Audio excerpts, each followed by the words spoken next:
इसलिए करवा चौथ के उद्यापन में लिखा है, करवा चौथ के उद्यापन में लिखा है, आप लोग करते होगे ना करवा चौथ का व्रत, उसका जब उद्यापन होता है तो एक थाली में 13 जगह पर 4-4 पूड़ी रखी जाती है। आप लोगों को तो मालूम होगा, आप लोगों ने करा होगा करवा चौथ का उद्यापन।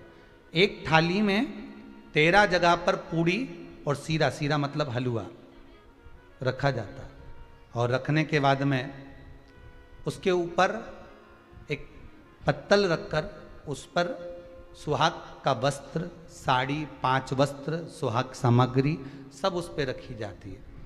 और रखने के बाद में हाथ में कंकु, चावल, हल्दी लेकर, संकल्प लेकर उस थाली पर से घुमाया जाता है। कामना करी जाती है, हे चौथ माता, हे करवा चौथ, हे चतुर्थी माँ, मेरे जीवन में मैंने आपका व्रत करा है, मेरे इस व्रत को स्वीकार करना, मेरा सौभाग्य का, मेरा मांग का सिंदूर, मेरी भाल की बिंदी, मेरे हाथ का चूड़ा, मेरी पाँव की बिछोड़ी, इसको अमर करना माँ।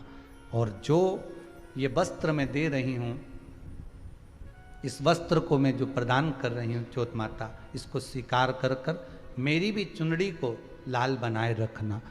तब उस साड़ी को, उस वस्तु को, उस सामग्री को उठाकर घर की वृद्ध सास को, जो घर में सासू होती है, उसको दिया जाता है। सास नहीं हो तो किसी सौभाग्यवती नारी को दिया जाता है।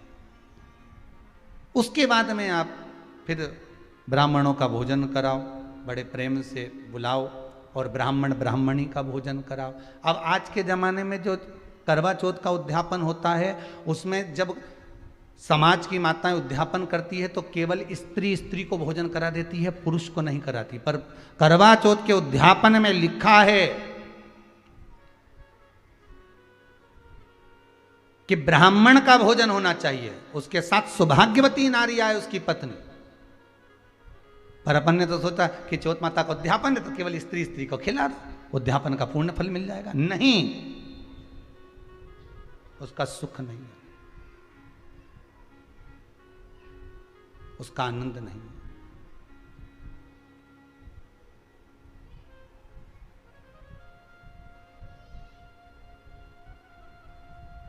और देने का भी फल है महाराज। करवा चौथ का उद्यापन करो तो भोजन करने उसको बुलाओ जो जिसको जो अपने घर का हो, उसको उद्यापन में नहीं गिनो। अपने घर के लोगों तो वैसे ही भोजन करेंगे, घर का व्यक्ति तो वैसे ही भोजन करेगा ना, पर अपन ने उन्हीं को गिना। ने हमारी बड़ी जीजी के गिन लो, ने छोटी जीजी के गिन लो, ने भांजी के गिन लो, ने उसके गिन लो, ने उसके गिन लो, ने 13-14 ऐसे ही इकट्ठा कर लिया, ने सब ये अपने इकट्ठे हो गए, ये तो अपने हो गए। ये तो तुम उद्यापन करोगे तो घर में इनको तो जिमाना ही पड़ेगा क्योंकि तुम्हारे रिश्तेदार हैं। दूसरे को जिमा कर जब हम दान देते हैं, दान उसको लगता है जो दूसरे को दिया गया। कई लोग कहते हैं हमने बहन बेटी के दे दिया, तो बहन बेटी क्या दान लेती है? किस पुराण में लिखा है कि बहन बेटी दान लेती है? हमको वो भी बताना कि बहन बेटी दान लेती हो, क्योंकि बेटी तो खुद कन्यादान में जाती है। बेटी का कन्यादान होता है, वस्तु का दान नहीं। बेटी खुद दान में दी जा रही है, कन्यादान में। बेटी कभी दान नहीं लेती महाराज, बहन बेटियां कभी दान नहीं लेंगी। और बहन बेटियों को कह भी देना चाहिए, अगर भाभीयों बोले कि हमने जीजी को दान है, दान मान नहीं ले रहे हैं, देना हो तो ठाठ से हमारा हक दे रही हो। हम साल भर में आते हैं तो राखी पे साड़ी दे रही हो, ये हमारा हक है क्योंकि हमारे मकान में रह रही हो, हक दे रही हो, दान नहीं। दान देना है तो पंडित जी के दो, दान देना है तो ब्राह्मण को दो, गौ माता को दो। हम दान नहीं ले रहे, हम अपना हक मांग रहे हैं। ऐसे नहीं दोगी तो काले कोट वाले भैया से लिवाएंगे, हमारा कहीं जाए। तुम तो दान दो बस। अब तुम क्यों नहीं, तो तुम हम तो दान दे रहे हैं, बहन बेटी के दान दे रहे हैं, तो बहन बेटी कोई दान ले क्या? बहन बेटी के कई पड़े तुमसे दान मांगे? इतना बहुत तो वो खुद दान करिया है, कई दान ले भाई। वो तो हक ले रही है, दान नहीं,